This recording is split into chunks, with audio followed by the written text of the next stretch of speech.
Good evening, good evening. Welcome to my channel, The Underrated Darkness. Yours truly, the number one grinder. We got a good one for y'all. We got a good one. We got another chopper with the one and only Brother Alonzo Hall in this space. He is the financier extraordinaire. And but we're gonna get to him and we'll get to him in a few. Let me read this out. Come enjoy real conversation with the number one grinder, us as the righteous ones. Individually, let's make a change within ourselves. We all we got. Just remember that we all we got. So again, he is definitely, yes, the one and only Brother Alonzo Hall will chop it up with me on the Darkest Round Table. And again, my channel is The Underrated Darkness. Yours truly, the number one grinder, one of the best kept secrets on YouTube, the best of the business. All right. So we're gonna hit. I usually hit y'all some New York, but I'm gonna switch it up tonight, and I'm gonna go back into the stables. I'm gonna go back to stables. Hit your Wu Tang. Be back. What y'all thought y'all wasn't gonna see me? I'm the Osiris of this shit. Check this out.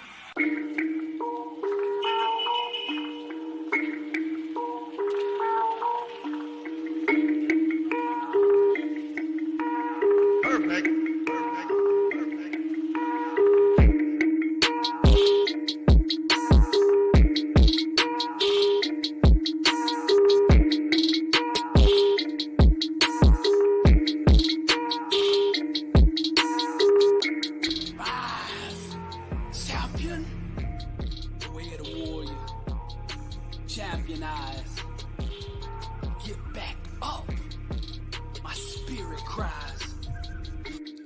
But you're a well-rounded warrior.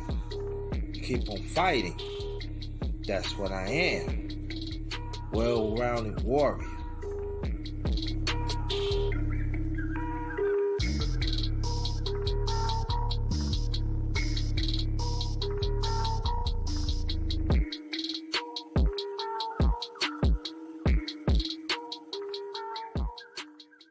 I say for me, I've been passed over my family, my fans, so-called family, some so-called family members, some friends, and etc. Pass over me. They feel that I'm not even there. And I used to accept it as I'm gonna prove something to you. Nah. That I have to understand when I get older is what I am. And I have to understand that when I'm moving of a certain space of my life to strive to do better, not that many people are going to understand your vision. Not many people is refused to understand the growth of your vision, of your self-vision. The growth of your vision help some. You ain't lying.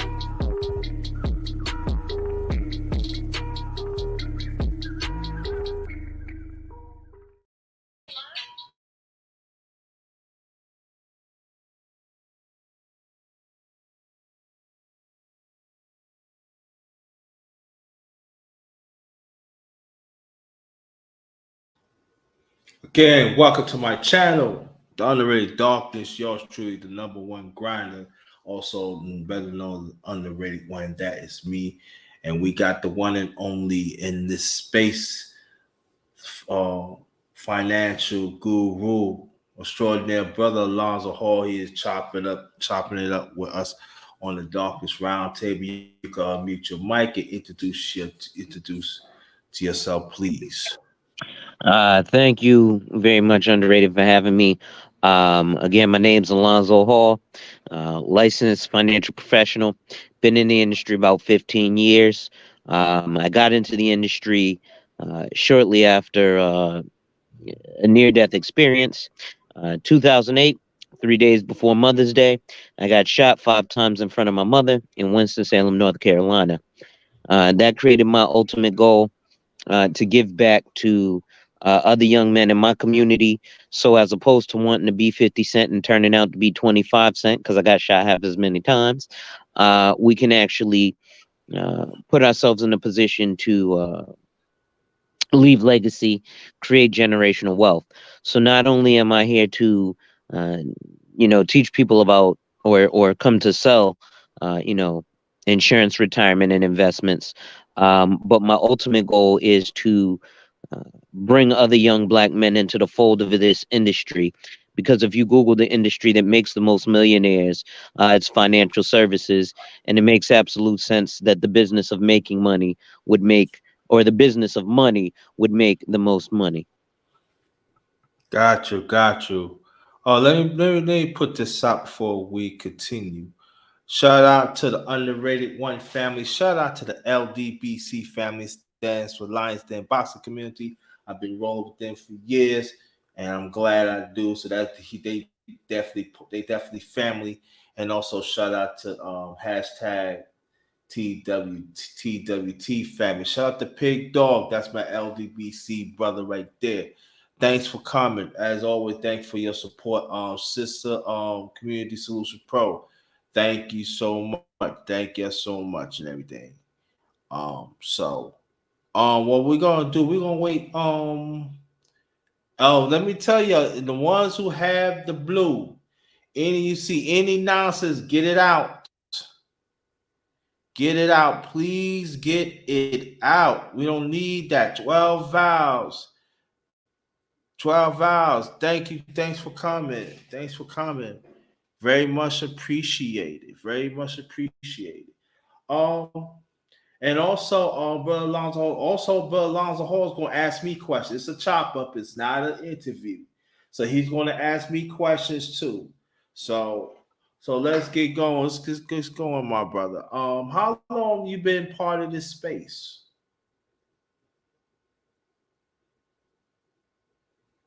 My fault. Sorry, my phone just blinked out. Say that one more time. How long you been part of this space? Officially, this is my third year. I initially stumbled across this space during the first parts of the pandemic in 2020, Mhm. when I had to leave my job at a State Farm insurance agency, and Mhm. because of the pandemic, we shut down the office, so I ended up losing my position. Mhm. Um, and I was home with nothing to do, so I started getting on YouTube, and I found there was a friend of mine on Facebook who initially sent me across a certain page. I got to that page, and then I ended up being kind of sucked down a rabbit hole. But the beauty that I found in this space personally was it was a space where a multitude of black men were talking. Um, and so it looked like a place where I could go have fruitful conversations with other like-minded men. Got you. Got you. Any parents living? Both my parents are alive, both my mother and my father. Um, my father, I have little to no relationship with. We've spoken over the phone. I actually met him for the first time at about 34, 35 years old, and I'm 38 going on 39 now. Mm. Um, so, I luckily, after speaking to my father, I've learned where I get some of my hot-headedness, which I have a lot less hot-headedness than my father. Mhm. But I can go from 0 to 100 real quick. Got you. Got you.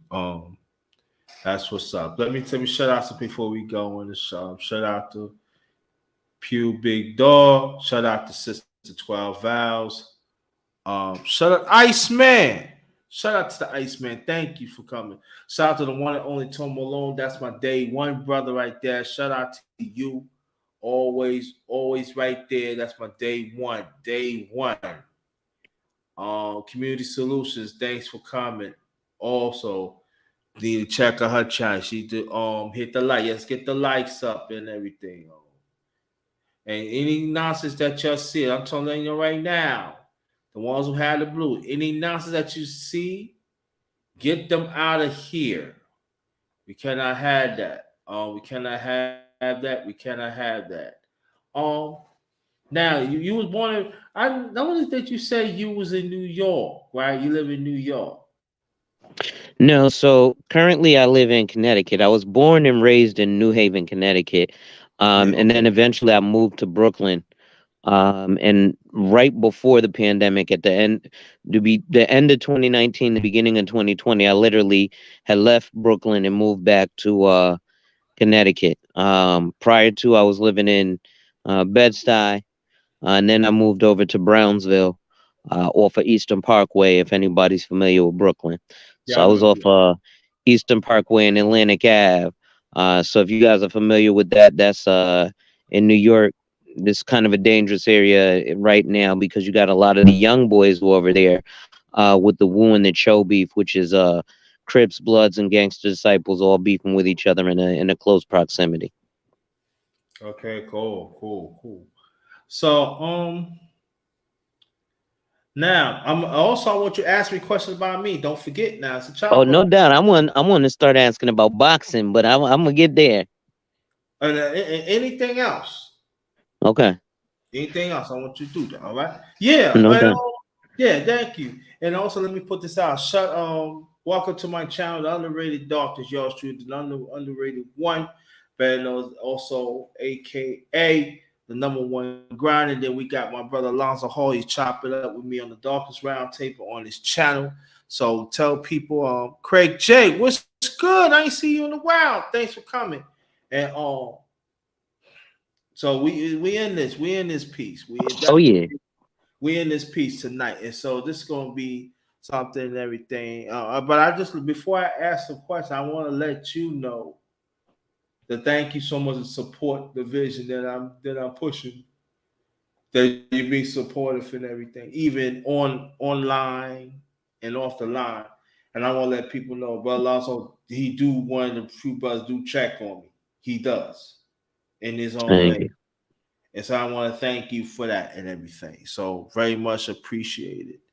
No Um, problem, brother. Thank you, appreciate it. But let's get back in. Let's get back into it and everything. Are you into sports? Yes, my absolute favorite sport. Me and the wife watch football. Now, here's what's funny, right? Because again, I'm a New Englander, right? 'Cause I'm from Connecticut, and Right. she's a New Yorker because she's from Brooklyn. So I'm a Patriots fan, and she's a Giants fan. And I'm gonna tell you a funny story. Back in what was it? I want to say '07, I think was the year, right? When the Patriots went 18-1. Uh-huh. At the beginning of the season, I was like, all right, we done won 3 Super Bowls. I need to find my NFC team. You know who I think I'm gonna root for my NFC team? The Giants. And then they went and beat us in the Super Bowl, and I've hated them ever since because of it. Sorry about that, bro, but you gotta take that out. Stop it. Man, Yeah. listen. But let me ask you a quick now. You're in Go your ahead. 50s, correct? Yes, sir. Yes, my brother. Okay. Yes. So I want to ask you something in terms of being, an OG in the game, right? Do you find it that when you are trying to impart knowledge on younger brothers, that it ends up falling on deaf ears? Ooh, that's a good question. Some, some. It's Okay. like it's like they I find that they not in a good place. They around wrong people. It's hard sometimes because as you know, I come from a place that I want them to succeed.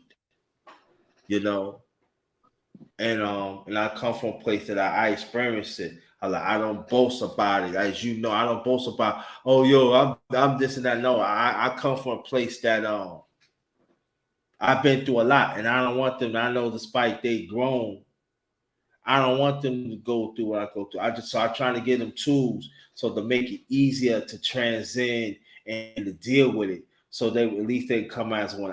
So it's hard. You mean now people say, do you get disappointed? Nah, it's not the point I get disappointed. I get angry because I'm taking my time that I don't supposed to.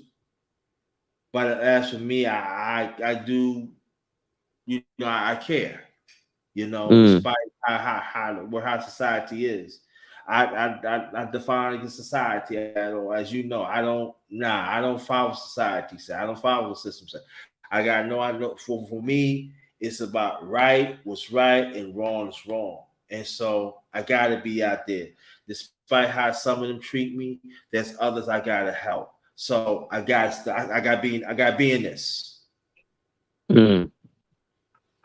No, I agree because I look back at my life just personally, and I remember some years back I was living with my uncle in Georgia, and it was his 50th birthday. His birthday is on Christmas Day, and it was his 50th birthday, and I was Mhm. maybe 24, 20, between 20, I might have been like 23, and he said something to me that I swear to God I wish I listened to. Mhm. And something he said, listen, you 22 right now. You're not thinking about it, but you see, I just turned 50 today, right? And all I could do was go buy myself a hamburger for my birthday at Sonic. Ooh. And he said, what I want you to do is I want you to put some money away for yourself because when you hit my age, you're gonna look back at your younger self and say, hey, you were supposed to have some money for me. Where's this money that 22-year-old was supposed to have for 50-year-old me? And if you don't set it to the side for yourself, when you get to 50-year-old self, you're gonna want to get a time machine and choke the shit out of your 25-year-old self. Right. And now that I'm 38, going on 30, basically now that I'm encroaching 40, I'm looking back at my 22-year-old self and I want to slap fire out of myself because I'm like, bro, your uncle told you in clear English. But me being, and I guess this happens with young brothers. Oh, I got lots of time. 40 ain't gonna be for. I got a whole nother 20 years. Well, that 20 years went by so fast, and now I'm like, well, damn, why did I do that to myself? Right? Them little, uh, you know, shiny belt buckle belts that I bought and fitted caps. I don't even dress like that no more. Right now, you know, I can see like you wear the stuff, but you're supporting your team, right? You're a New Yorker. You like New York sports. You actually like sports, right? Yeah. But Yeah. it was a time when back in the days, back in my day, back in the early 2000s, we wore oversized jerseys, right? So I wear jersey the side like I had a Michael Strahan jersey, but I hated the Giants. But the Michael Strahan jersey I had was like a 7X. Bro, I'm 140 pounds. Right? What am I doing with a 7X? The shirt looked like I was wearing a dress, Mhm. right? Mhm. And this was the authentic jersey. So it was $500. And I'm like, I don't have that anymore. And I don't have the money from it. And so was it that important back at the time? Because it's not like I was showing support for my team. I could see if it Mhm. was a Tom Brady jersey and I'm a Tom Brady fan, but I didn't like the Giants. So why was I even buying an authentic $300 to $500 jersey to wear? Because Mhm. I ain't listened to my elders telling me Mhm. what to do. So thank you for answering that because I just wonder as I get older and I'm trying to pass knowledge down to younger brothers if it's gonna be falling on deaf ears and what I think might might change that. So thank you for that answer, boss. Anytime, no problem. And let me tell the community solution. She said young folks don't want to hear it. Foul all facts. It's true. That's what I go through because once upon a time, I don't think I was them, but when you hit your 20s, you know you got to follow your own path and everything. But I had some elders was right there. I'm not saying I didn't go through things. Yeah, I've been through things. Trust me, I did. But I feel like the way, as you know, I always say, brother Hall, that the way how the system has set up and everything. I always say this that especially us as a people, if we want change, we got to break this system. We got to break it apart. We got to tear it down and build it up for our benefit, and then hopefully we can see change in every face of our life and everything. And I mean that. So sometimes, I don't mind. I don't mind. My big boxing. What's good? I ain't see you in a while, nephew. Thanks for coming. And Oh yeah, that's the way it is. But like I said, let's keep the question flowing, brother Hall. no doubt. So now this one Okay. is about boxing, right? Because Okay. you asked about sports. So before I go there, I know you like boxing. What's your favorite sport though? My favorite sport is basketball, always. Okay, and you're a Knicks fan, Knicks take. Yes, sir. Okay, so now are you against? You don't like Brooklyn Nets at all? Brooklyn's my. See, I'm born and raised in Brooklyn, so Brooklyn's my second team. Okay, I could deal with that. So now this is gonna be a good one because, and I had this conversation and I realized there is a age thing, right? So Right. or I should say an era thing, not an age thing, right? So certain era, everybody's holding on to Jordan, and I realized that my era is definitely gonna hold on to LeBron. I personally am a LeBron fan, and I think LeBron is the GOAT. Um, what do you think? Do I think Jordan's the GOAT? Hmm. Do No. you think Jordan's the GOAT? No. Oh, okay. Yeah, Who I you think got he's as the GOAT? he's no longer here. Russell, Bill Russell. I can because he got silverware, a lot of silverware. I can, and nobody cannot dispute that. But for me, I can say Kareem Abdul-Jabbar too. I can say that. Got a lot of hardware too. But the one and only, the late great, the Big Dipper, Will Norman Chambers. I can't really fight too much on Wilt because if you look at what he did, and he did it across what, 3 decades or was it four? Almost four. Right? And number one, ain't nobody, even with Donovan Mitchell just dropping 70, what he dropped, 70, 71, ain't nobody coming nowhere near that 100-point game. Closest was And Kobe he Bryant dropped with 100. 81. Right, and he dropped 100 in 62. Yeah. And then that season, a lot of people don't know, he was averaging 71 points a game.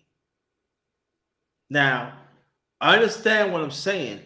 People can say, "Oh, they won." Oh, it was competition because back then it was a few teams, and then at that time, you got to be good at offense and defense to play. And he played against greats: Bill Russell, Bill Bill Walton. Russell, the late great girls, the late great Elgin Baylor. You got Oscar Yeah. Robinson. It Big goes O, yeah. on and on and on. And so, despite he got two, there's people say, but he got two and stuff, but he did things on court that come on, Nobody he will led the ever do. league. Yo, he led the league in assists. Yeah, You know, you're you right. tell what, yeah. So I always go put Wilt Chamberlain 1A, Russell 1B. Russell couldn't handle Wilt when it came to actually playing. Let's remember, Wilt was in a game where he got sat the whole fourth quarter, and they blamed him for losing that championship. How is that possible if he doesn't play a lick of the fourth quarter? Yeah, they jerked him. They jerked him, and that's why that coach got fired, and that's why they hired Bill Sharman, the coach, and he was a player, so that's why that's when the Lakers they won in they won in 70. I think they won in 70. I think they won in 71, 72 season. But yeah, yeah, that's the GOAT to me. I mean, Jordan could be part of that conversation, but I say I take Will Chamberlain all day because he did things. This man, he just think about. He was 7'1", close 7'2". People say he was like 270, 285. He was He was like 300 pounds. Could bench press 600 and better. And back Easily, then, and it's shown. and it's shown, and he made it easy. Arnold Schwarzenegger was talking about that. He picked him up with one arm, and Yeah, threw him. So, and then a lot of people talk about his IQ. His IQ was. I'm talking about. If you see, I told people pull up Will Chamberlain how he played. He was skilled. I'm talking about he was ahead of his time. He was skilled. I mean, he go power and stuff. But when when you big like that, people always going to pick at you. And so you used to see when people shoot the ball, he used to take it off the back, the top of the backboard, easy. I'm like, I was looking at this and I was like a preteen. I was like, wasn't he the first one to get the block and rebound simultaneously? Like you go up for the shot and he just blocked the yeah, ball and yeah, have it in his hand. yeah. So picture if they would have had blocks back then, like in the 50s and the 60s. I mean, it's late 50s and going to the 60s. You know how many blocks that him and Bill Russell would have had? I Yeah, want people to understand it. Think it would have been stupid. It was like everybody else would have been fighting for 34. Like had like five or 6,000 blocks. I think the most blocks is Kareem. It's Hakeem Olajuwon. I think he had like 4,000 blocks, and you got Tree Rowlands, the great Tree Rowlands. He can score for lick, but he catches. But so I always told people if they would have had those categories back then, it would have been something like that. But so yeah, that's my pick for the goal. okay. Red Pill Finance. Thanks for coming. I'm sorry. Oh, what's going on, bro? Yeah, so in terms of that, now we know, basketball is the favorite sport, but I want to ask about boxing right quick because I'm not Go ahead. super duper into boxing only because I think boxing has been diminished because there's no real heavyweights, right? And everybody wants to see the heavyweights because in the heavyweight class, you got the big knockouts, right? Like Deontay Wilder, started getting excited for boxing because he was breaking dudes' guards and just putting people to sleep. Yeah. Mm-hmm. And it don't seem like we got that no more. Even in the the lighter weight classes, it's kind of exciting, but you usually see full rounds. You don't see a knockout. And I know I just got mad excited. And I normally like to hijack and talk about finance, but you done brought it to sports, and I love sports. Yeah. You want to ask a question? So what do you think? You think boxing will make a comeback, or do you think it's locked out because of MMA? I think MMA still got ways to go.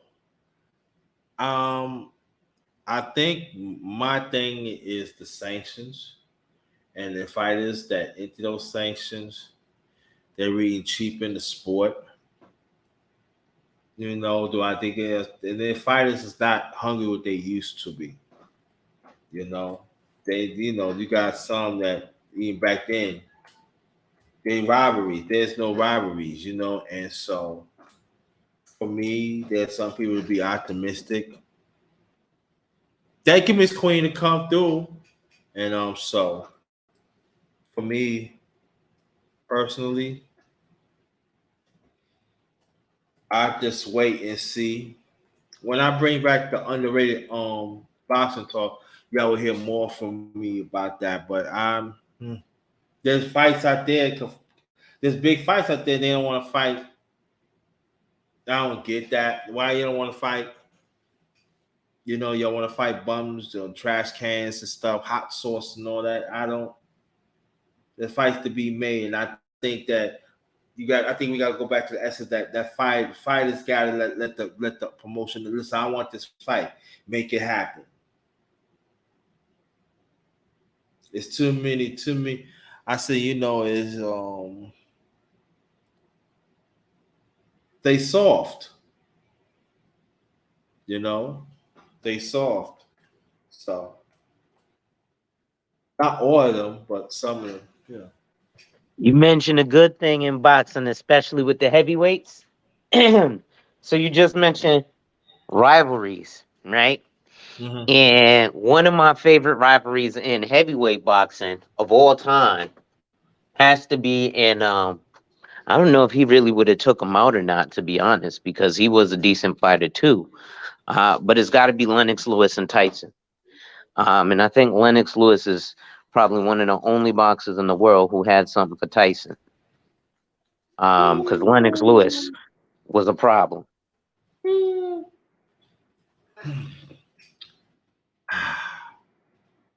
Let me say this: Lennox Lewis is a great, great, great fighter. Right, one of the greats.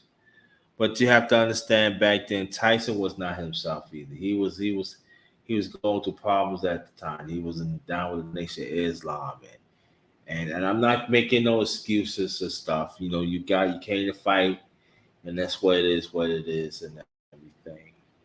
I would like to see Lennox Lewis 94, like 96, 97. I would like to fight Lennox Lewis. I would like to see him fight that Tyson back in the mid '80s, towards the late '80s. I do. I do want that. That's never gonna happen. So, but that's something that I think about it and everything. But there's nothing take away from Lennox Lewis. Let me tell you, there's nothing taken away from Lennox Lewis. He's one of the greats, and Tyson one of the greats too. So, I get you. I don't know though. Personally, I think Lennox Lewis is probably, like I said, I mean, I know what you're saying about the after 97, but Tyson was still a problem. I just think, I don't know. I just think Lennox Lewis would have had his number. I got it and everything. So, but and also too, the ones that watch boxing, we consumers, y'all, you got to write to these sanctions. You got to do more digging. You got to understand the sport more. And say we want these fighters. You got to hold these fighters accountable too. So that's got to happen too. But the promoters almost dirtier than the fight than the fighters. The fighters, they want to be, True. they want to have Instagram platforms and all that. Man, we just want to fight. I understand you want to promote yourself after, but just fight. And y'all can use that platform to enhance your career. But a lot of them don't want to do that. That's why I respect Earl Spence, the Charlos, and Haney. They fight. And that's what you want. You fight. You know?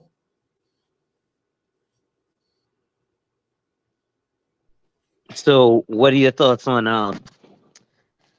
my other goal, I guess, of boxing, Money Mayweather? What about Are you one who thinks he's Underrated, overrated, and just right. No. Floyd Mayweather is one of the greats. There's no doubt. There's no doubt. I've got to put it. He's one of the greats.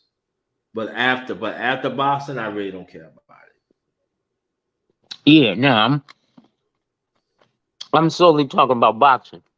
Oh, boxing, one of the greats. Yeah, one of the greats. No doubt.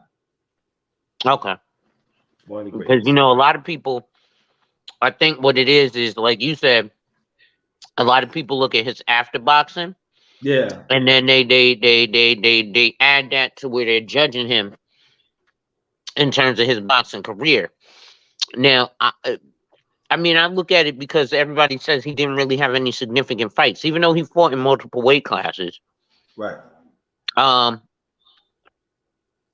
but now that I'm thinking about it, who did he really fight during it? But well, he fought people who were good enough to be professional boxers.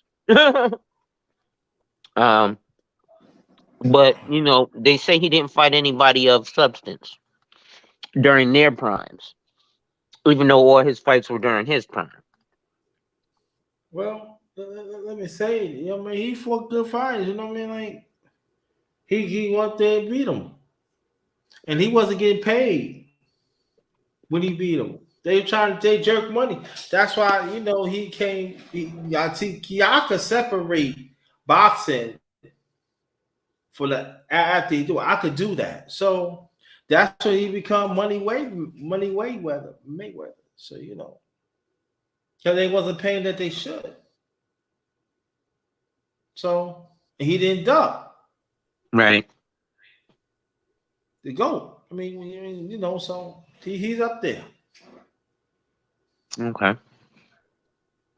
Now, my favorite sport, football. Okay. We already know who the GOAT is in that, as far as quarterbacks. And that's Thomas Edward Brady. Why are you doing this to me? Even though, listen, he hurt my heart when he left my team. You don't know, I wanted to go create a voodoo doll and all that. Because I was like, you need to stay in New England. And this garbage guy, Matt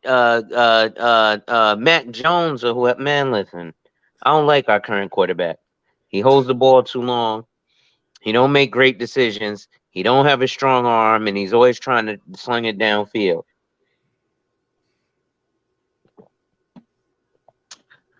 But why am I doing what's he about Tom Brady being the GOAT?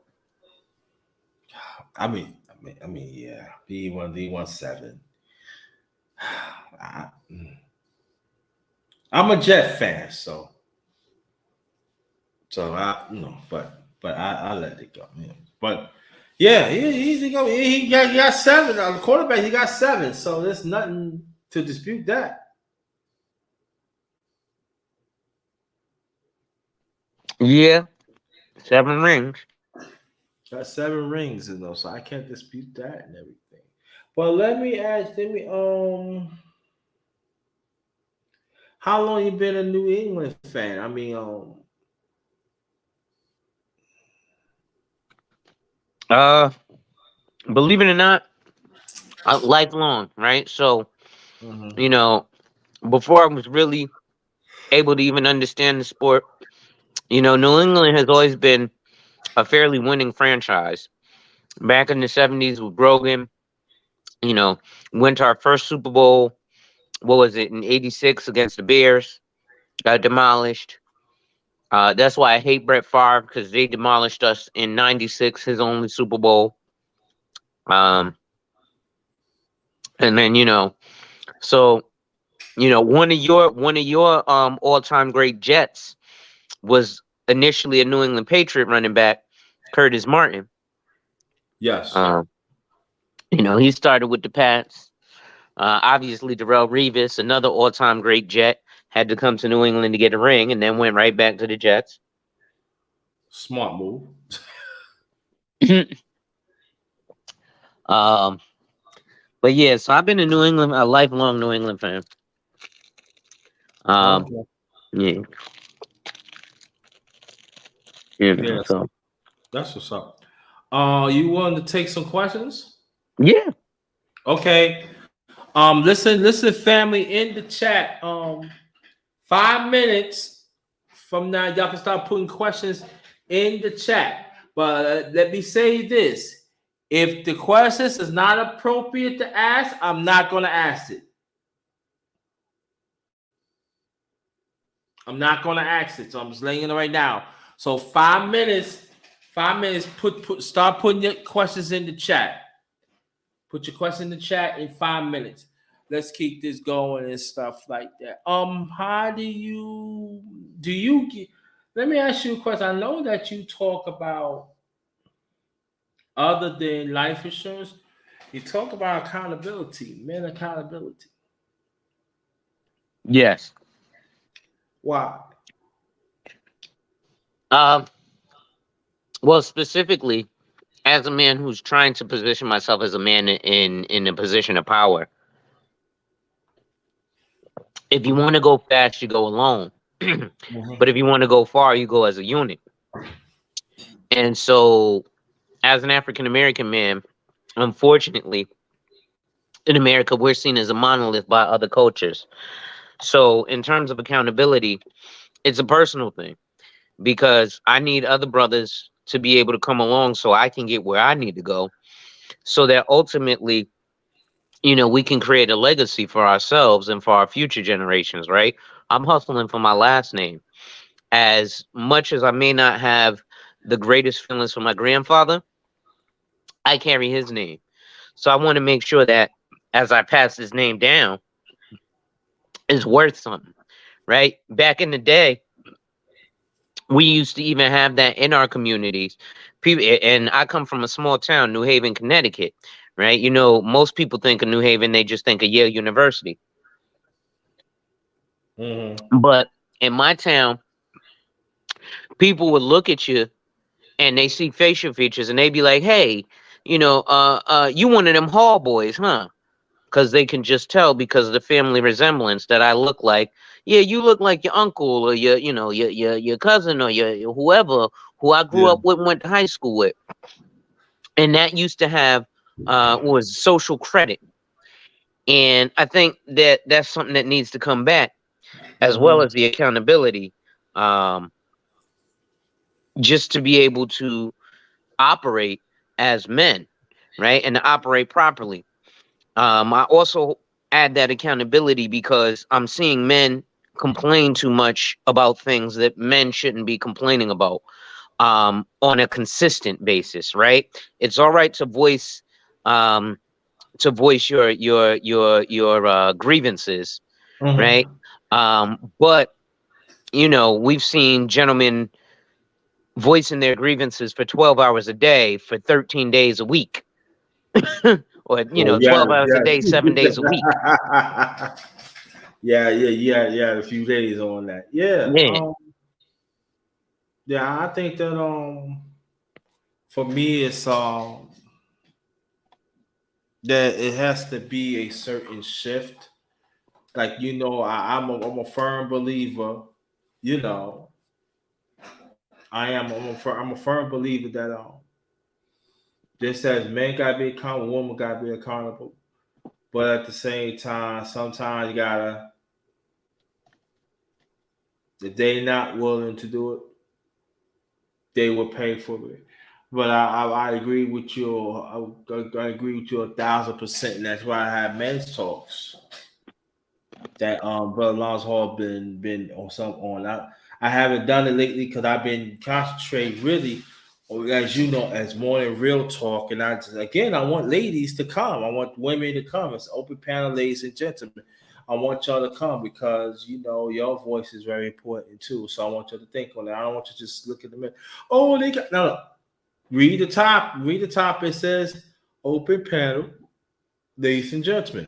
Come up there. And so let's build on it and everything. Yeah. So if there's anything, Brother Hall, that you want to bring, anything that you will add on to your channel in the near future? Um, well, a couple of things. I don't talk too much about most of it is finance, so it's still going to remain financial. Um, But outside of insurance and investments or retirement, like I don't talk investments too much just because there's a lot of regulation, and I can lose my livelihood Right. over investments. So when I see people online talking, "Oh, I'm like, yeah, that's false, because anybody who's a registered investment advisor realizes you can't talk investments uh, freely.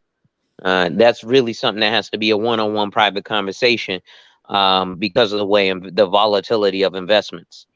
Um, but I do have things like my PTIN, which is my preparer's tax identification number, so I can legally prepare taxes in all 50 states. So things like that, I want to start giving knowledge and information on, taxes. Like the other day, I did a video talking about the VITA and TCE program. VITA being Volunteer Income Tax Assistance, and I can't even think of what the acronym for TCE is, but I think it's Senior Self-Prepared Taxes. But at any rate, what it is if you are an American who's made $60,000 or less throughout the calendar year, which the average salary of Americans is 50,000, so most Americans are going to be able to go to an IRS Vita Tax Center and get their taxes prepared for free.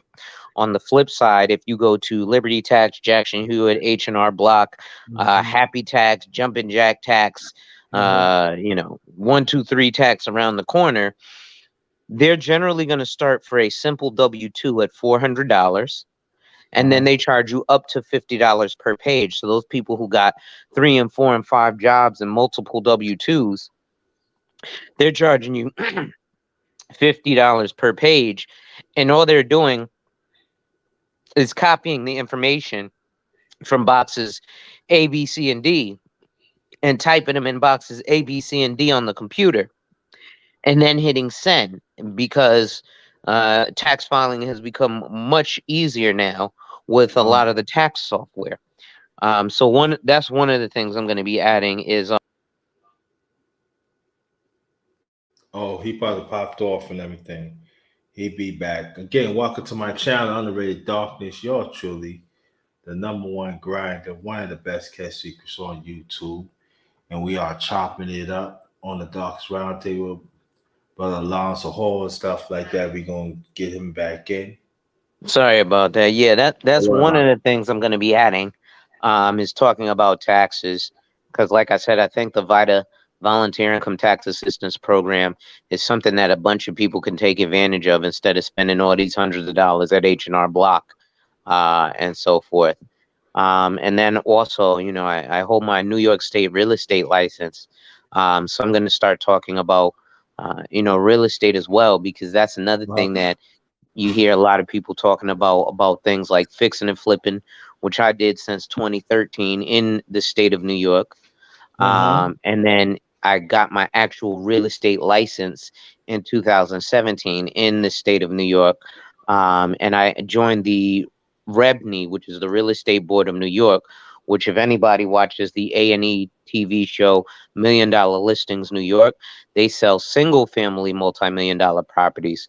So in New York, you have multi-million dollar properties that are multifamily that you don't need to be a part of REBNY. But if you sell a single family home that is multi-million dollars, you have to be part of the Real Estate Board of New York, which is a little more expensive. It's a little more elite. And that's what allows you to sell those multi-million dollar homes that you see on TV. Um, and I actually worked with a couple of them. Ironically enough, there was a condo back in my old neighborhood off of Atlantic Avenue and Herkimer Street. It's actually, I believe the address is 1325 Herkimer Street, Brooklyn, New York, 11233. It's a luxury condo. One bedroom started at 400,000.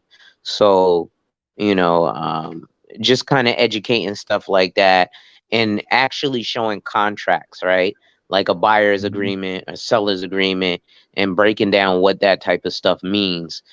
Because people, you hear all the flashy, and you see the guys like, Tulsa Real Estate Fund and this, that, and the third, and fix and flip, and you should just join my master class. But they don't teach you, the reality of it. The reality of it is very boring, right? And it's not Mhm. sexy. They know that, and that's how they, jerk people out of their money. But then, they don't even know to look for these credentials, and that there's no recourse against that person because they have no licensure. So it ends up being buyer beware. So I want to educate folks on that, and it makes my job easier because then I don't have to deal with stupid skepticisms because you got burnt in the past from somebody who, told you something too good to be true. Got you, got you. So also tell us more that people on disability also can get life insurance. Can you tell us more about that, please? Yeah, definitely. Depending on the disability, you can definitely get, some life insurance. The difficulty is when you're looking at things like SSDI, right? Hmm. You have to be careful because there's certain parameters and limits. Like the state basically be wanting you to have nothing. So like the difficulty is when you get life insurance, sometimes there's cash values attached to it, Hmm. and so the states then begin to see that cash value in your life insurance as an asset, and so they want to kind of block you and take things away. Um, Whereas, when you're if you don't have the disability, they don't look at it like that. But even then, with the disability, if not having, if it's not be needing to be kind of destitute, then what they also do is they'll have it as a pre-existing condition, so you can still get the policy. It just might cost a few dollars more than if you weren't disabled. Okay, cool. Shout out to brother CER. I don't know. I said what's up to you, Red Pill Finance. If I did, I'm sorry. And he said that he gonna say he said he's saving this live. Thank you so much, brother CER. Thank you. Thank you so much. Very much appreciated. If y'all want to put questions down now, you can. So y'all go ahead, and push your questions down. Let me show people what I got. What the y'all by your contributions. Let me show y'all what y'all got.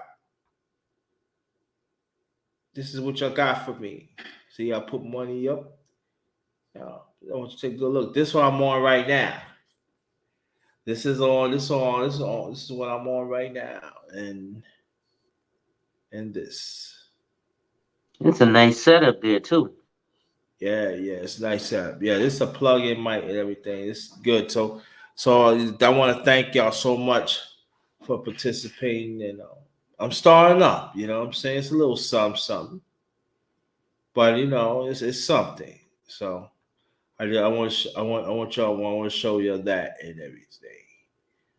So um, let me ask you this question too. Do you think that they should teach life insurance in the schools? Yes. Um, Insurance, period, right?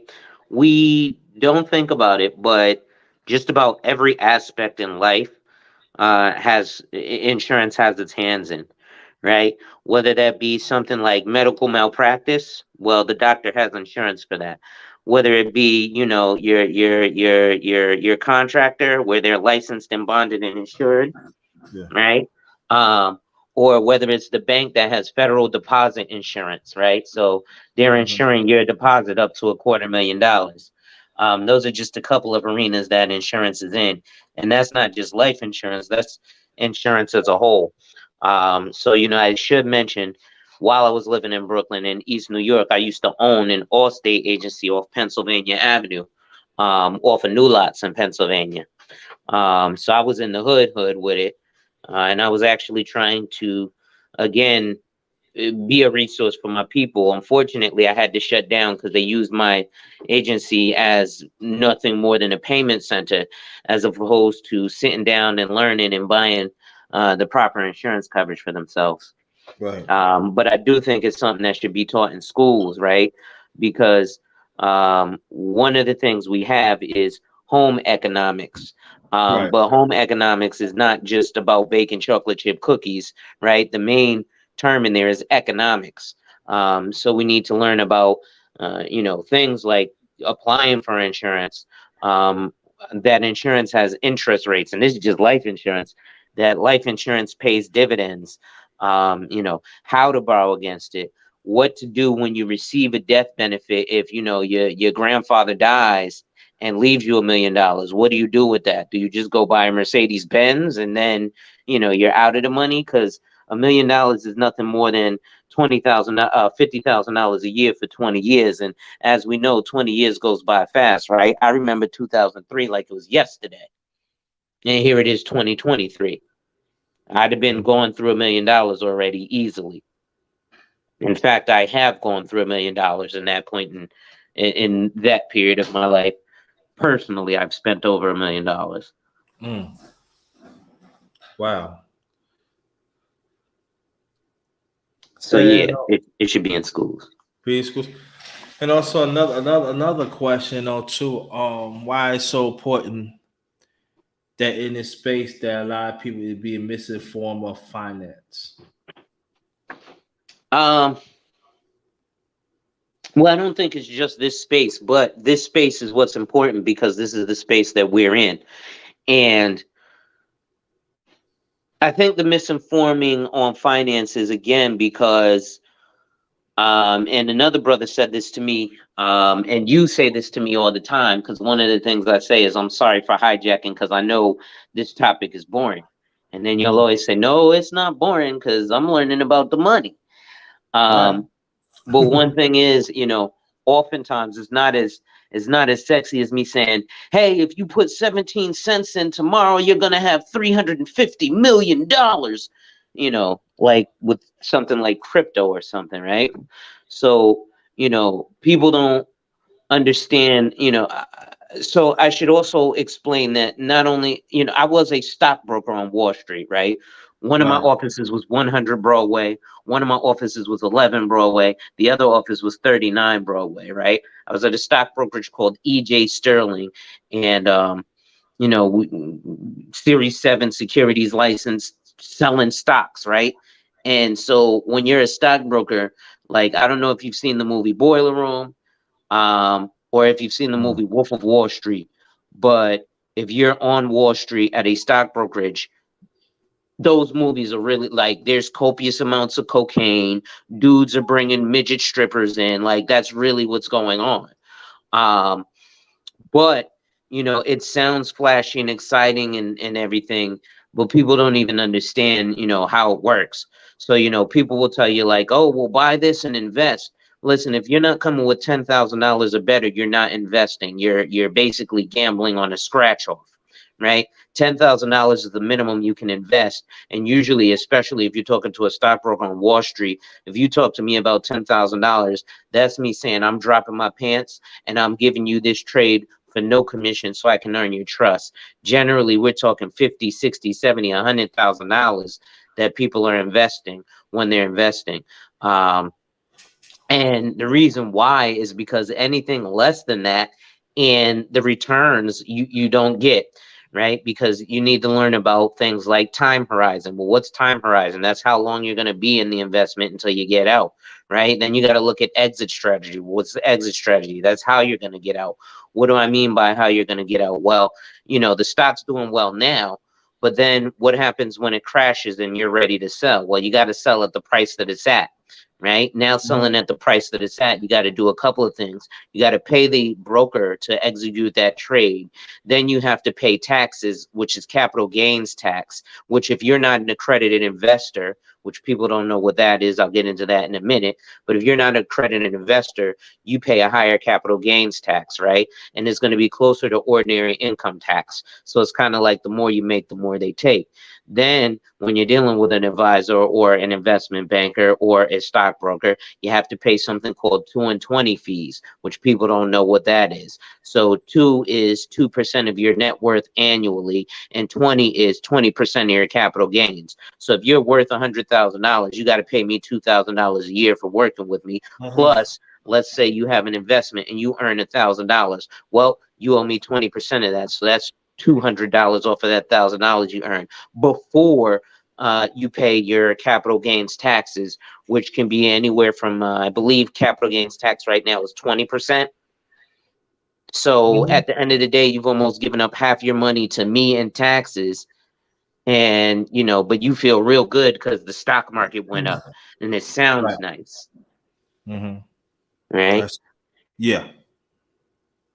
Wow. So then let's look at what is an accredited investor, right? So an accredited investor is a single person who's made at least $250,000 a year for the past 3 years and expected to make it again this year, or a married couple, it's 300,000 in the same scenario. Other way you can be an accredited investor is to have a net worth of $1 million or more, excluding your owned real estate, so your residential home. And you can't include any property that has a mortgage on it. So you have to have the property clear, free and clear. So that rules out so many people. So if you're not in those positions, the word investing really shouldn't even be in your lexicon. Unfortunately, a lot of fraudsters and financial professionals understand that, it sounds cool and everybody wants to be, with the girl who wears the poom poom shorts, even though the girl who wears the long dress got a booty bigger than hers, but you just don't see it. So, nobody's paying that attention. But come prom day, when she comes in the skin tight dress, and everybody was worried about the girl with the poom poom shorts, then they see the girl who wore the long dress. They're like, "Oh my God, where was she hiding that?" you know. That's good. So how long you been married? So I've been married for 5 years, since 2017. But me and my wife have been together since 2008. Wow. That's 9 years, right? Mm-hmm. Yeah, it's 13 years. 13, altogether 13 years. Yeah. Woo! That's dedication. That's dedication right there. So shout out to your wife and everything, and shout out to her. Um, hmm. How do this is the question? How do y'all keep the marriage work between both of y'all? That's a good one. Um, I'll be honest, it ain't easy, right? One thing we don't do, we don't go to bed mad, right? So we definitely will try to reconcile if we have a disagreement. But another thing, I am very confident and secure in myself, as is my wife confident and secure in herself, and I make sure that she feels that way. I'll give you an example. One day, a few years back, I was out to lunch with a coworker, an attractive female, at a restaurant around the Mhm. corner from my house where I lived with my wife. And her father had been coming to visit us, and he happened to walk by the restaurant and see me in the restaurant with the girl, and was like, "Oh my God!" So he goes and tells his daughter, "Hey, your man is in the restaurant with another girl." And so she calls me and she's like, "Hey, what are you doing here?" But dad tells me you're at the restaurant with another girl. So me being a sarcastic, Mhm. pompous jerk, if you will, I said, "Yeah, no, I'm here with my side chick," right? Um, to which my wife responded, "Oh, okay, so you're working." Right? Because she understands that, yeah, I'm going to have to deal with females, but that's part of work, right? And I put enough trust in her, and or I instilled in her to trust me, because I ain't got no need to run around, right? I'm the type of person that if I'm gonna run around, then I'm just not gonna be with you, and I'm very much upfront about stuff. As was she, very much upfront about stuff. So if you're out in the open with your mate, that's easy. And then another thing is spontaneity, right? I'm real spontaneous. So I'll do things out of the blue, sweet things, sometimes, silly things like just jump scare her, or stuff Mhm. like that. But the key is you really got to be friends, right? So you have to not only love this person, but you got to like that person. And it's got to go beyond just the physical, right? Yes, we Right. get it in. Don't get me wrong.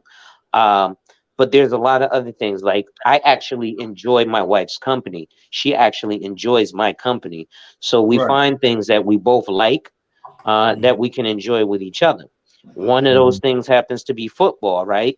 So Mhm. come football Sunday, me and the wife, we shut the world off and we cuddle up on the couch. We get us some wings. My wife usually makes some wings and some stuff for us to eat during the games.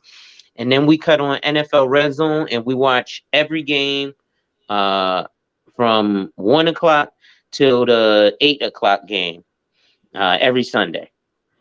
Mhm. And so things like that, just finding ways of spending time with each other outside of just physical intimacy. Now, yes, like I said, we get it in physically too, don't get me wrong, right? But you want to make sure that it's not just a sexual thing.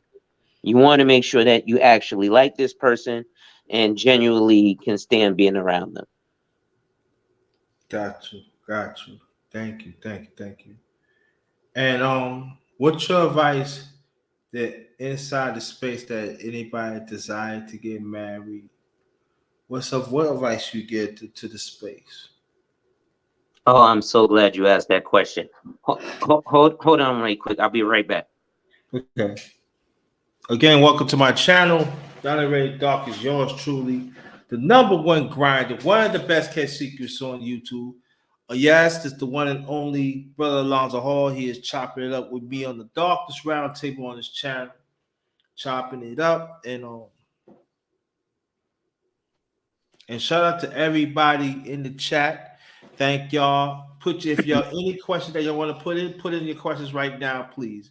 You go Yeah, ahead, so my brother. I think, here's a major, major key for men, right? Number one, as a man, you have to date with intention, right? And I think it was the young lady I was watching yesterday, Erica Williams, who was stating that, a lot of guys who are out here are still, they don't want to get married, they want to be single. So they shouldn't concern themselves with being a high value man, because a high value man is definitely somebody who's valuable to someone. Um, if you're just going to be of value to yourself, you're not going to be a high value man. But when you're looking and you're dating with intention, you want to vet not only the woman, but you need to vet her family, and you need to allow her family to vet you. What do I mean when I say that?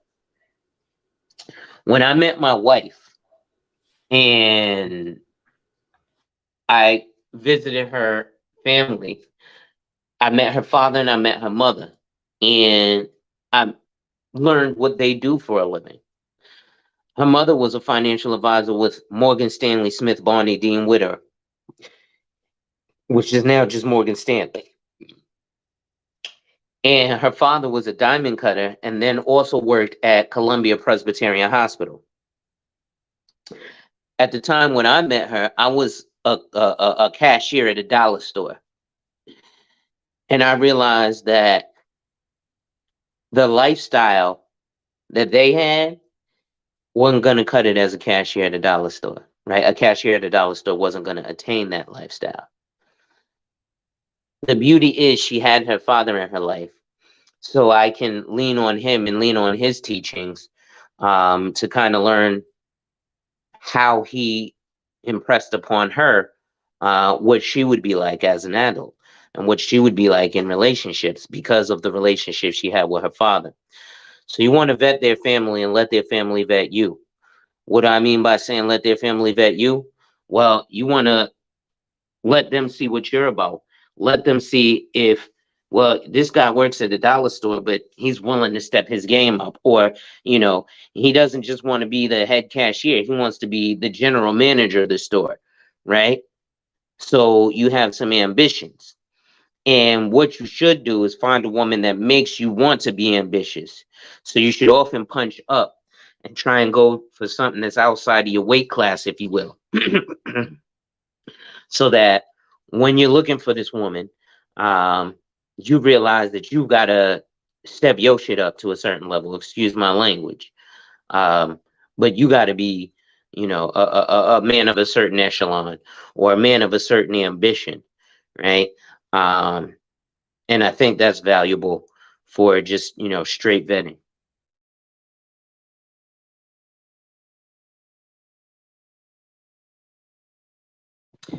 Just because, excuse me, again, she follows my lead now, right?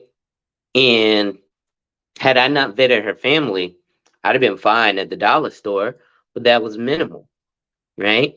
Now I saw a different side of life and I want, more. So I'm going to aspire for that, if that makes sense.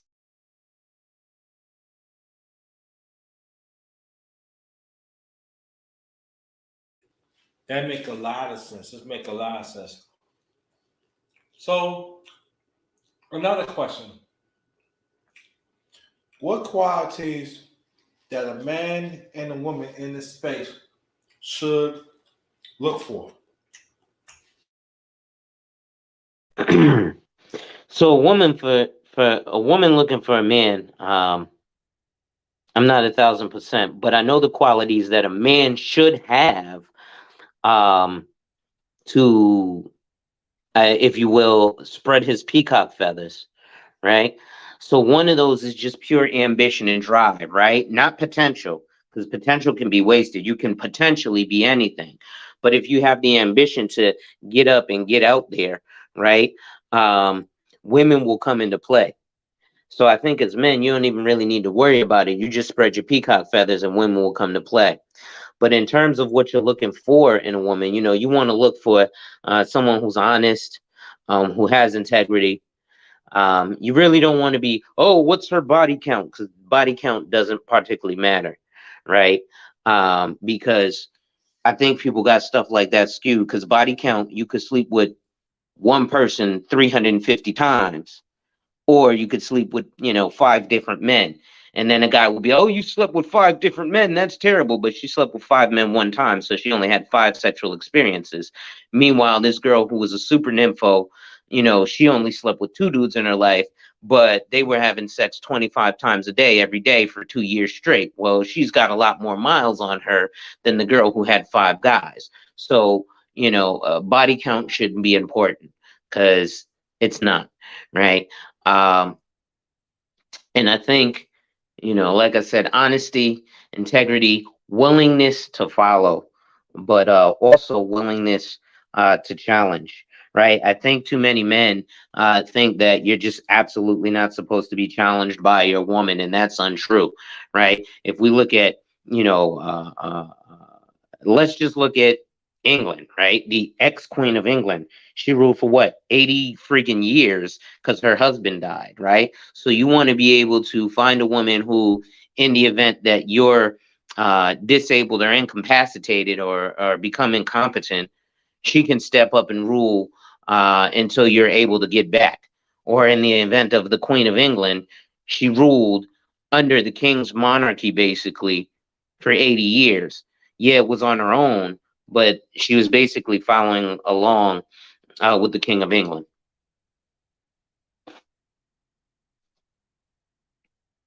I got you. I got you. Now it's in relationships. Thanks for coming. I know that's part of your peeps, right? Part of your family, right? Yeah, that's one of my guys. Yeah, I hope y'all everybody subscribe to the number one grinder. I mean the underrated darkness. Y'all to the number one grinder. Got a lot of stuff going. Any questions that you want to ask, brother? Oh, before you answer that, Pete, family, if any questions that you want to ask Brother Alonzo Hall, put it in the chat right now, please. Let's engage. Let's engage. Let's engage. All right, bro. So I actually wanted to ask about the Miss. How long have you guys been together? We've been together ever since last March. Cool. And if I can ask, how did you guys end up meeting? Well, we're at a certain place. He was right there. And put my bid in. Then at the time I was talking, I almost lost it because I didn't open up, brother. You know? Mm. I didn't open up. I was hurt. And she said one thing, like, she said something like this, like, if you can't open up to me, what's the sense of being together? And I was like, whoa. And open up. We don't wrong. We had our trials and tribulations. We did. And we still here. Well, we still go through certain things, you know. What couples don't, you know, but we've been short mosey all along, you know. Been good. Smile more. See me you know, that's what a good woman do for you. You know what I'm saying? To understand your vision. She ain't dealing with a weak man. I know she's not a weak woman, and the best is yet to come.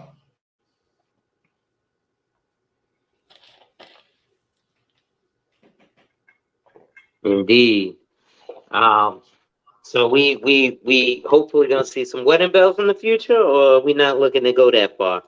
Mm, let's see what happens. You know, she was married one time, and I was married one time. You know, if it doesn't happen, it's not the end of the world. I would say that. Well, let's see. Now I see her. She's part of my in the long brand future. I do see that. I definitely see that. I do. I love it. Yeah. So so they said this guy interested and very thankful for the info. Anytime and welcome everybody. People. I mean, family. If you want to put questions in the chat, you can put questions in the chat for Brother Alonzo Hall. Be greatly appreciated. Um, how long you could be on, brother? Because I know you got a lot on your plate, and I don't want to keep you up. I'm here, man. You know, I got a few more minutes. I don't mind staying on. All I was doing was just editing some videos, which I can do all night. Luckily. Okay, So cool. Cool. What do you see in this space for the future? mm. Well, if I have anything to do with it, you're gonna see some changes. You're gonna see a lot more young men being a lot more accountable. Um, just because what ends up happening is, right? The reason I hold so much accountability to the men is because we have these here titles. Hold on one second. Mm-hmm.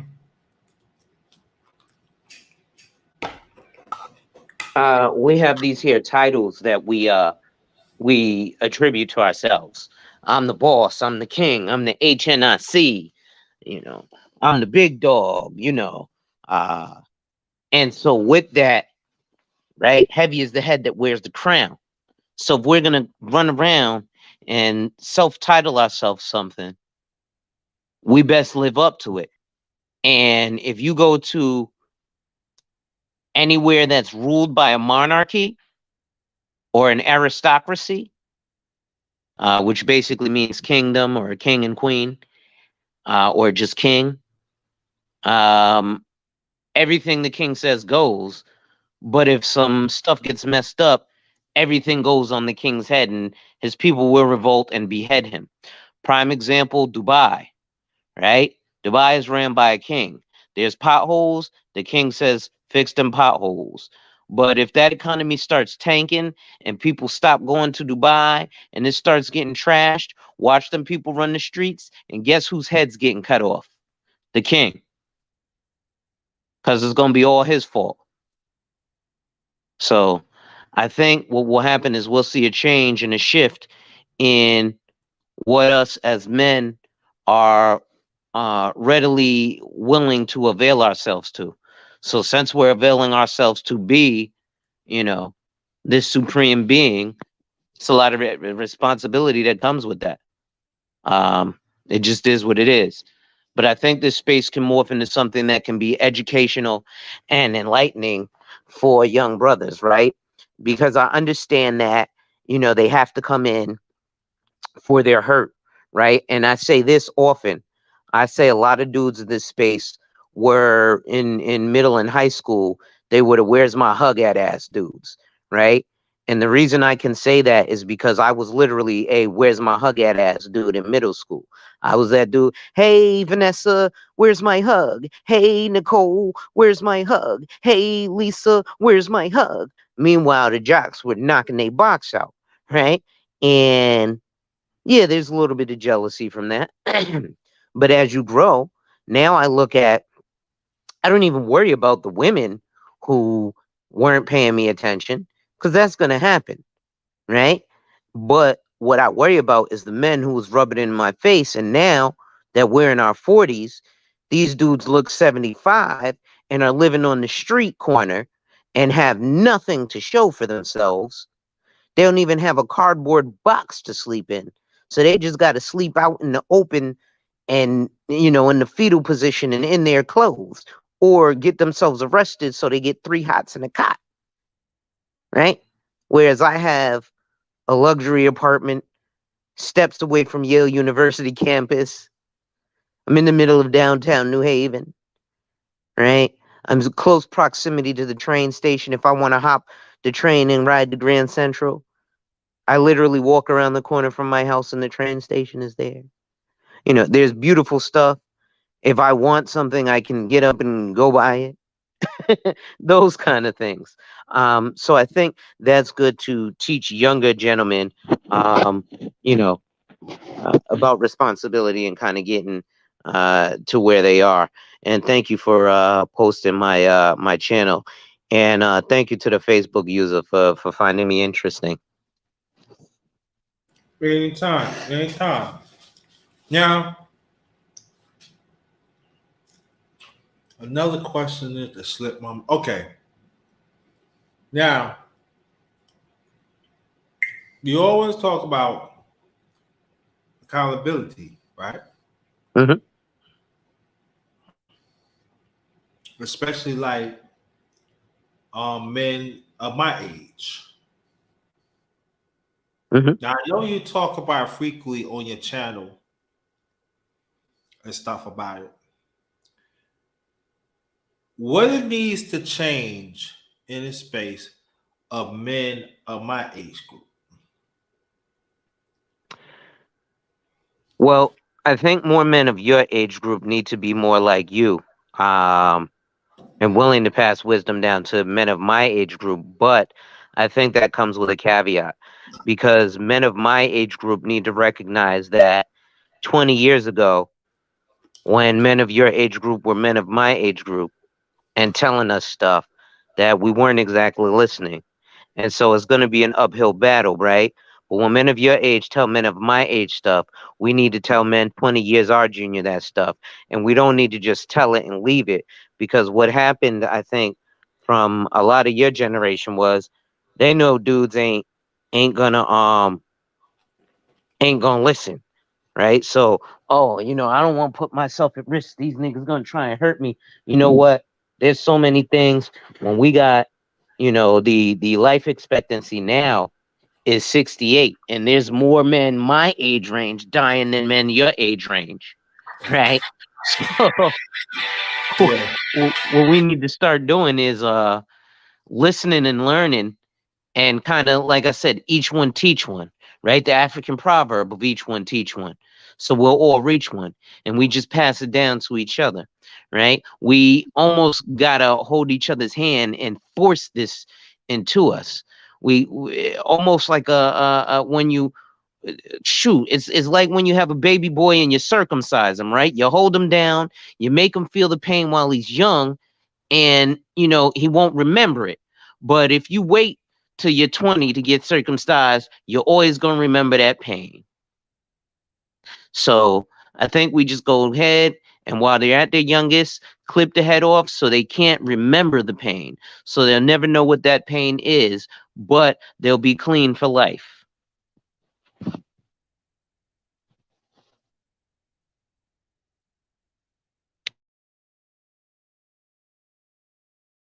in my opinion.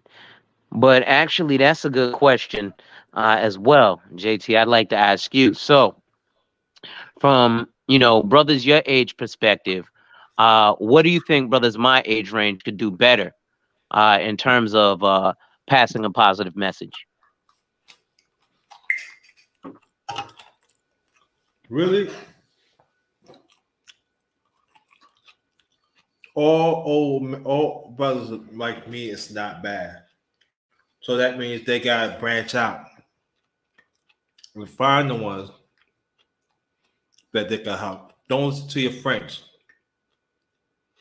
I would say don't listen to them. Seek out help for yourself. You don't have to get to know them. You don't have to hate them. You don't have to like them. Because knowledge is knowledge. Wisdom is wisdom. You don't have to be kubayar, but seek out the ones that willing to help, that willing to be there. But the sad thing about it, at my age group, it's not that many. Get it and hold on to it. Because in the long run, you will benefit. I would say that. Nice. Okay, that makes a lot of sense. I definitely wonder that from, just because I think that makes sense. So just seek out the ones that want to be helped. And even in my age range with the younger ones, if we seek out the younger ones that want to be helped and want to move on, I think it'll be a blanket effect. One more thing I think we should start doing, which would change our community specifically and stuff like these spaces, um, is we need to start shaming, right? We need to bring back shame, right? And what do I mean? Well, we got to stop praising dudes for sleeping with 50 chicks, because we can't be mad. We can't praise a dude for sleeping with 50 chicks and then simultaneously down a chick for having a high body count. Because if the dude slept for 50 chicks, then there has to be a female that was willing to sleep with him in order for him to get 50 women under his body count, right? Mm-hmm. And we can't be like, oh yeah, man, you slayed all the chicks, and then simultaneously be mad because the chicks are being slayed. Right. Right? Um, so what we can start doing is shaming them. And hey, man, you slaying these chicks and you getting them pregnant and leaving them as baby mothers. And now I don't want to mess with her because she's a single mother, and I'm not messing with that. But you dirty in the water for me, because now there's less pickings for me to actually go out there. She could have probably been a decent woman, but I know a lot of guys who have gotten women under the guise of one thing. Oh, I'm gonna be with you. I love you, baby, baby. Have my baby. Then they're gone, and then we sit here on panels and cry about why she slept with Pookie and Ray Ray.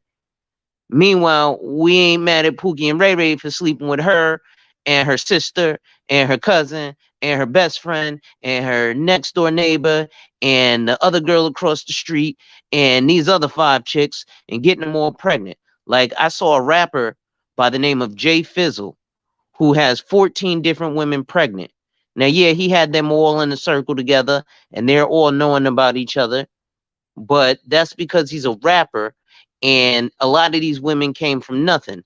Now, this rapper, Jay Fizzle, has a net worth of $5 million. You can't afford 14 kids. But all these women heard was $5 million. So they think he's secure and can take care of them. But let's look at somebody who had about just as many kids, DMX, who I'm sure ain't nobody heard of Jay Fizzle, but we've heard of DMX. DMX, when he died, his estate is worth negative $1 million. So he can't leave anything to them 17 kids. Oh, another one, Coolio, can't leave anything to them kids. Oh, another one, Nick Cannon. I think I'm spread too thin because he, unlike King Solomon, isn't doing it the right way. See, King Solomon, he moved all his wives into one compound, into his castle. And that's how he had, what was it, 90 wives and 900 children, right? But Nick Cannon, these are all single families. So you're creating more broken families because these women, you don't have any ties to them. They're not married to you, nothing. So at least put them all on the same compound so your siblings, your children can meet their siblings, right? And things of that nature. But again, men aren't looking at the bigger picture. And the reason I hold so much accountability to the men is because there's a allegory and it goes like this. See, actually, I'm gonna give you two because there's this old Jamaican guy who is a part of our family, and every time we have a toast, this is the toast he gives. He says, "A girl shall always be a girl, but a boy shall soon be a man." Right? So we got to realize that's why as a boy you get coddled at 17, and as soon as you turn 18, what it is, you a grown ass man. You better da da da da da. They don't do that to women because a girl is always a girl. But you know what? Hmm. I beg to differ. Because the same way, I want you to understand what I'm saying. The same way that a man, I remember my mom told me, she said the same way, man, yeah, we hear men do this. Nobody did not put a gun in their head to make these choices. And I understand what you're saying. But we gotta hold these women accountable. Also, man, you gotta make better choices too. You gotta make better choices too. Because society, the sad thing about it is giving these women power to be mischievous. And it needs to be more talked about. And I understand what I'm saying. I understand what you're saying, but Alonzo. But I'm saying this that women, if we know the women act like that, y'all gotta step up and pull them aside. So this is not the right thing to do, because just as the man wants to have single families, women want to have single families too, and it's getting worse and worse and worse for both sides. And we have to think like that. We have to think of that nature. The only way the black man and the black woman gonna be together, go get our family back. Each of us gotta be accountable. That's all I'm gonna say about that. Oh yeah, no, I don't disagree. But again, I'm just gonna, uh, as a man and personally, just the way society looks at things, you know, I'm still gonna hold more accountability to the men. It's not fair at all, but it's a man's world. Um, and since it's a man's world, you know, stuff ain't fair, right? Oh That yeah. dollar that I go get, another man wants, right? That woman that I go get, another man wants. That car that I go get, another man wants. Now, yeah, it's the same thing for a woman. That man that she goes and gets, another woman wants, right? But that man is in a position where he gets to make the choice of, all right, I'm gonna be with this woman, I'm gonna provide for this woman, and the woman is there to be provided for. She's a helpmeet, so she's there to help me in creating my vision, right? So because of that, in exchange, she's gonna get the protection and provision. And the other allegory I was going to say before the toast is the reason for that is, a woman has the luxury of looking through the crack in the door and kind of taking it in and saying, this is the picture. A man can't do that. A man has to kick the door open and go look at what's going on. Prime example, if somebody breaks into my house, right? My wife might could look through the door and be like, hey, there's a robber. Oh my God. Well, I can't do that. I got to go get that robber the hell up out of my house because I'm the owner of that house. I'm the king of that castle and I'm the protector. If I ain't got my soldiers at command to go protect me, then the king is meant to go, just like King Arthur. King Arthur, when it was time to go to war, he rode on the first horse with the cavalry. He was in the front of the militia and he would lead them into battle. Now he might not be the first one to go into battle. His soldiers went into battle before, but the idea is if you took the king down, you took the kingdom. It wasn't about taking the queen down. It was about taking the king down. You take the king down, you take the kingdom. Got you. Got it. We still looking for the questions, y'all. We're looking for the questions. We're gonna be here a few minutes. And anything you want to add, ask your brother Alonzo? Yeah, like I just had a question on the tip of my tongue. It just went away. I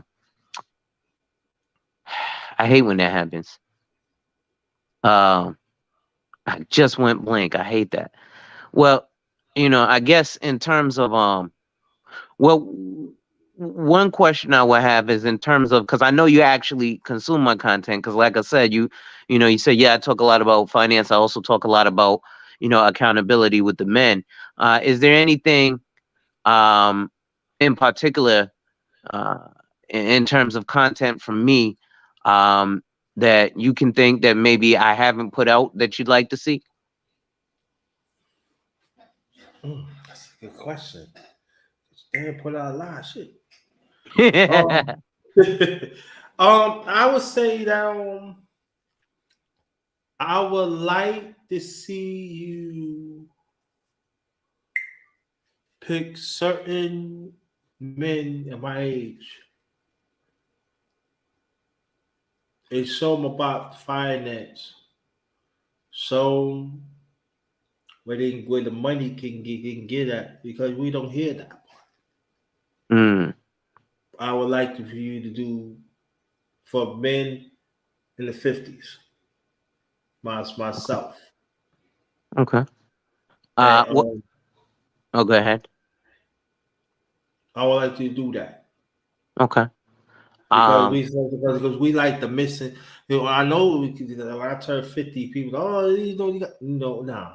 but I would like for you to educate us more about that, because I think that is very important, and that can help bridge the gap that the ones like in the 30s or even in the 40s. I'm not even the ones in the 40s. I find out that they think they know finance, but they really don't. Oh no, they don't. You know what's funny? Statistics show men don't reach their financial stride fully on average until their 50s, until about 54. And the average American first time home buyer is about 52. So, what happens is, excuse me, I got a little gas drinking this soda. All right. You good. That's another problem when you start to get older. You get stuff like gas, so you got to make sure to hit them tums and stuff, man. Yeah. You get the aches and the pains. Sometimes you want to go to sleep. The pains will not let you go to sleep now. But hold on, I got to take me a tums because this gas it's hit me with the acid reflux hard. All right. Take your time. But yeah, so ironically enough, I have a client who I have quite a few clients, but within the last week, I just met with another gentleman who is 54 years old, client of mine, and he's in the real estate business. And so he has well, I won't say a substantial amount of money, but for your average person who probably doesn't work in financial services, this is a substantial amount of money. So he's got about $20,000 he wants to do something with. Um, which again, like I said, for what I do, $20,000 isn't really a lot of money. But for an average person, it's not easy to come up with 20 grand. So I'm actually coming up with a multi-year plan for him right now that he can take that 20 grand and we're going to invest it into probably a retirement account for him. But then something else as well. So I might take 10,000 here and 10,000 there. I'm probably gonna have to tell him, yo, you gotta come up with another 30 grand because the minimum I can really do anything with is about 50 grand. For what he does for a living, he should be able to come up with that. But for an average person, you know, um, definitely there's a lot of financial things that can be taken into account. And again, the average American man, and this is race aside, hits their financial stride at about 54. The problem is Yes. you've got social media that's got everybody driving Lamborghinis at 12 years old, right? um, and everybody's trading forex supposedly, but they don't know what a Series 3 is. Then if you don't know what a Series 3 is, you're not trading forex, right?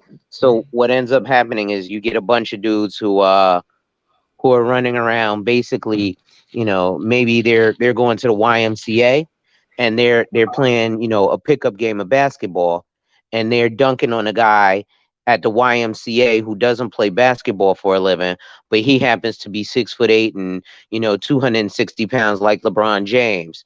So because they dunk on this guy who doesn't play basketball for a living but is the same size as LeBron, they now think they can go to, an official NBA court and then go cross over LeBron James and dunk on him. And that's not going to happen because LeBron actually plays basketball. So he's probably going to block your shot and break your arm.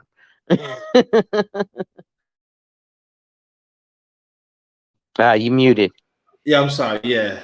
I want to welcome Sister Shonda H. Thanks for coming. She wished me and you Hey, Shonda. Happy New Year and the rest of the good. Thanks for coming. I haven't seen you in a long time. Usually I'm Art New Style introduced me to her and she be on. So welcome. Thank you. Don't be a stranger. I want you to come back. Want you to come back because we got something good over here in this channel, Alonzo Hall and 10 Vows and stuff and other people. We got something good coming up. So want you to be part of it. Don't be a stranger. Thanks for coming. Thanks for blessing us. Very much appreciate. I know you're a busy person. So thank you so much, sister. Very much appreciated. So do you know what question you're going to ask now? um, with that content question, that's actually a very important one.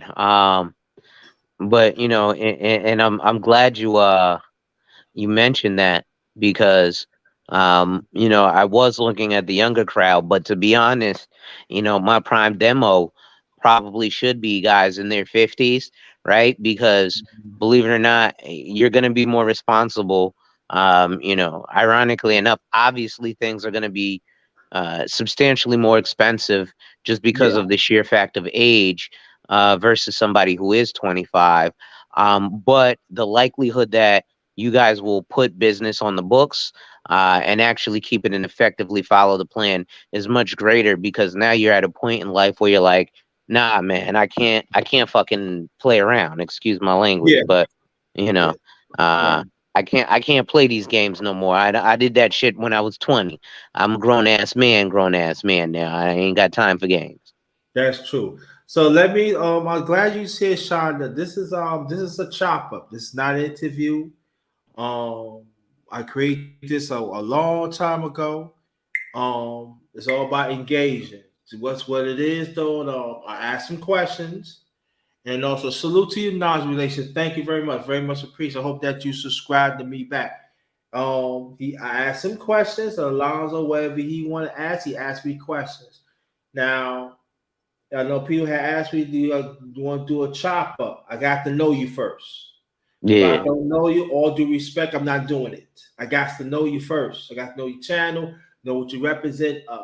So what I my the pro this is an easy process. Send me a picture or avatar, do a short. I mean it. Do a short video, do a shorty. Let people know of your end that you're gonna chop it up with me on the Darkness Roundtable on this channel. Push it. All the setup and whatever it is, I take care of the rest. That's how it goes. But the only way you're doing the chop up, I gotta know you. If I don't know you, no hard feelings. That's the way it is. Which That's the means you way it got to is. come around the channel for a while, y'all. And And be trust and me, be, and be genuine with it. yeah. And coming around this man, you gonna have to be genuine. But another thing is, he can see through the BS, but he's got a ginormous heart, right? So he's coming out of love and care and respect. And that's something that's rare. He's not coming to clout chase or use you for anything. If anything, he's looking to use you to make you better, to get you more exposure, to get you out there. He's not even worried about himself. He's being selfless. So if you come over here, this is my family. I'm gonna make sure to protect this man at all costs because this man has protected me at all costs. So it's quid pro quo. He's done something for me. I'm gonna make sure to do something for him. Right? This ain't no bus stop. Let you know right now. This channel ain't a bus stop. This is we got some good over here. We want more people to come, but you gotta be genuine though with me. You can't be genuine with me over here. You can't come here. You can't. Because I'm Oh one yeah. way or the other, I'm gonna see through you. I'm gonna know. Because I move around too. I move around too. I've been in places that okay. So you can't pull something with me. Thank you for subscribe knowledge and relationships. Thank you so much. Do me a favor, knowledge and relationship. I want you to one of my videos, put some on it too.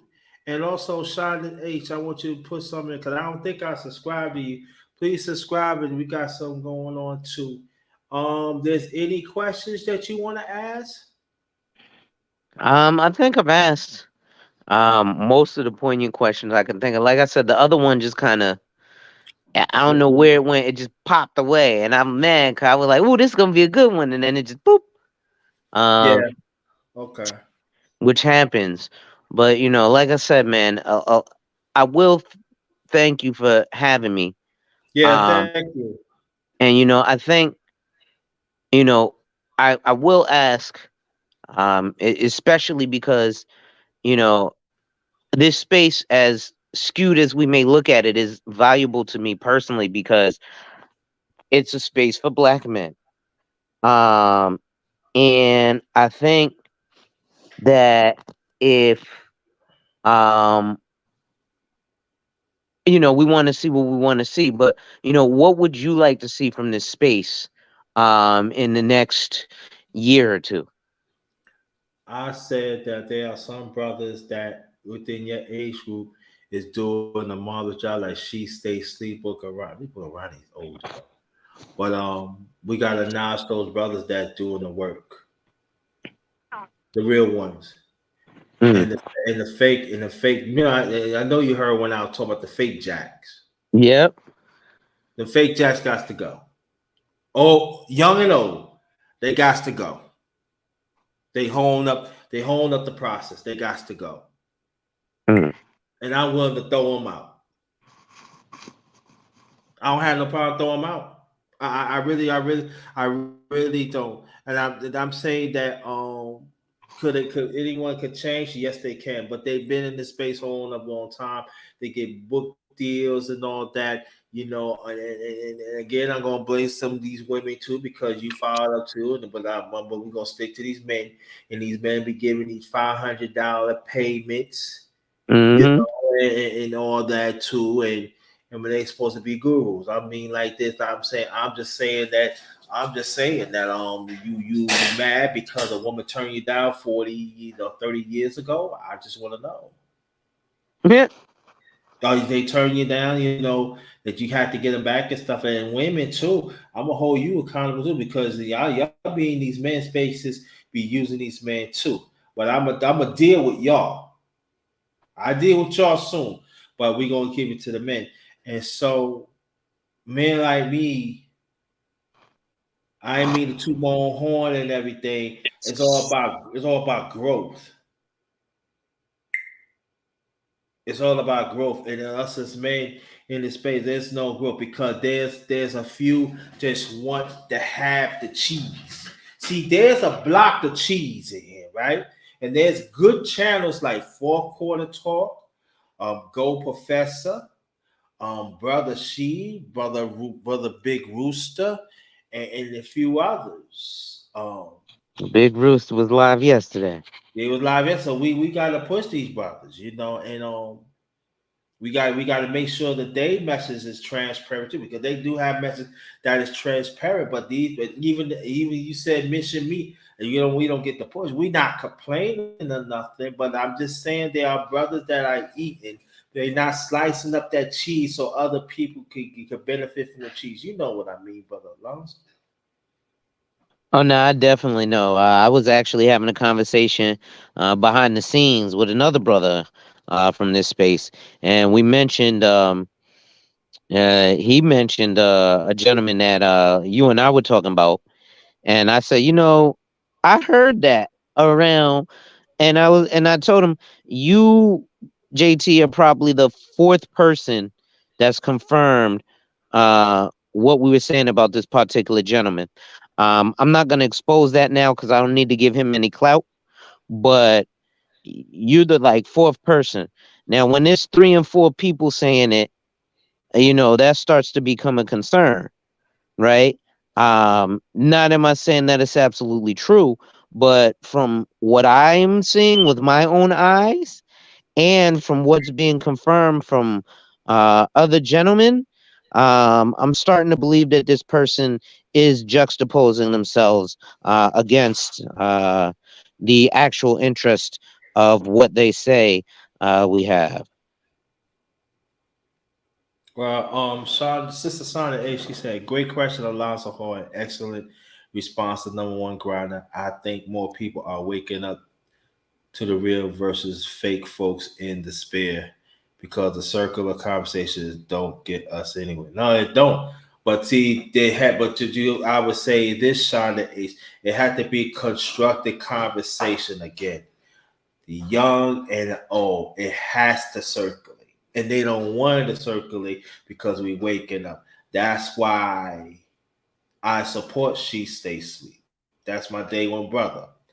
We do Hmm. have a special bond because we from Brooklyn. We know what it is, and he support me too. So sometimes that we fail to understand, each path is different, but the journey has to be the same. Let me say that again.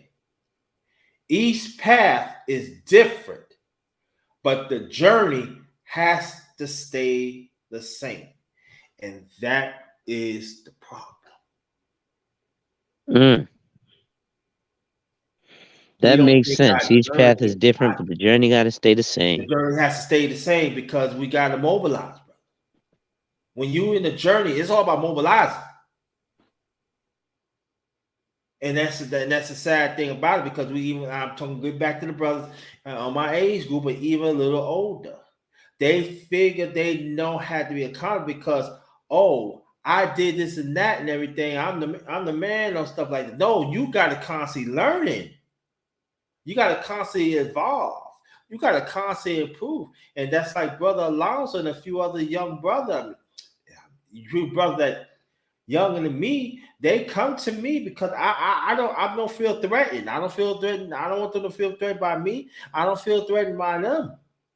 I'm here to aid, help, encourage.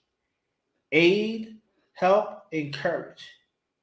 Because now I don't have no time to be an OG. I'm OG/elder. Really, I'm supposed to be in the maceration of being an elder. But by your fools is acting up there, my maceration has expired. So what about me? Nah, I got you. And that's it. I'm gonna talk more about that too. Cause brothers like me, we we have to play catch up too. We don't have all the answers. And so that I want people to understand that too. I don't mind though. I don't mind helping people. I don't mind whatever I give and stuff like this. But I have to have the maceration of being an elder too. I gotta groom. I mean, I groom to it, but I'm just saying I had to grow into it. And then the way how things is, my process has to speed up. So what about me and other brothers? Excuse me, and other brothers and stuff. Like again, I accept the challenge. Ain't no problem. Right. No. So that's the way. Yeah, she said I'm subscribed to this one. He makes great content. I hope that you subscribe, sign the age to both of us right here. And brother Alonzo, make your last remarks, and I make my last remarks. You stay right there. We're gonna close it out.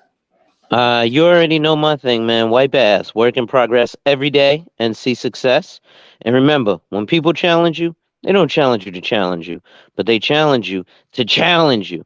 Accept the challenge. Salute. Thank you. Knowledge and relationships. As soon as I get on, I'm gonna go see I can find you, so I can subscribe to you back.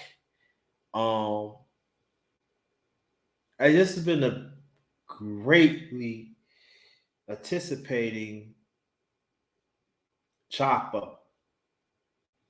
You find out quite a few things about Brother Alonzo Hall that you don't that you never thought. Even you find out certain things about me that you never thought. And so please support the brother. He's out there. And he's one of the few brothers that know to find that in society they not going to acknowledge that. So we got somebody here that can help us to transform our life in all ways. And it's very important to make sure that when we have this brother, that he be compensated. These conversations has to be conversated. Has to be conversated. We gotta stop the conversation of fake jacks.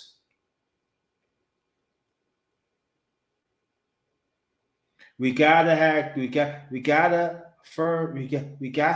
finance conversations of like this.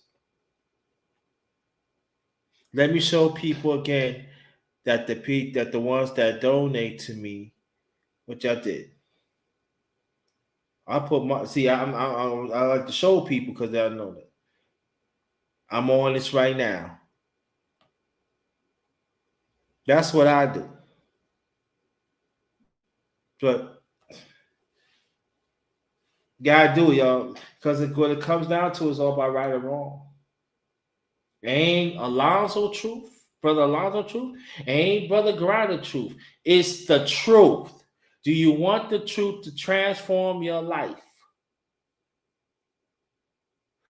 Will you do whatever you can, wherever you at, to be in the truth? Like I said before, for me, this is the year for the righteous ones. We're on our way to prevail. Do you want to be part of that movement?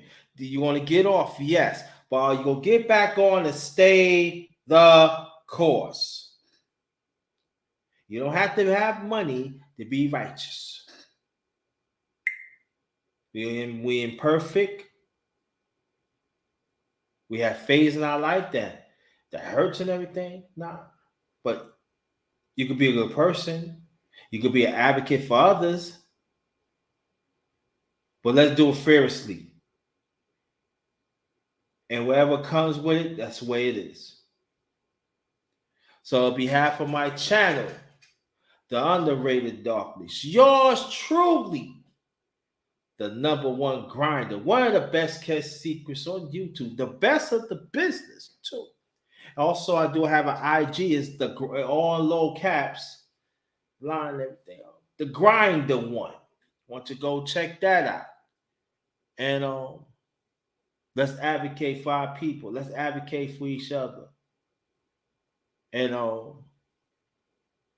I appreciate y'all. So this is the last of Brother Alonzo Hall. Chop it up on the Darkness Round Table. I see you next time. I might do part 50, Big 5-0 of Morning Real Talk. It depends how I feel. I can say I'm tired right now, and then all of a sudden I just do. You never know. But let's see what happens.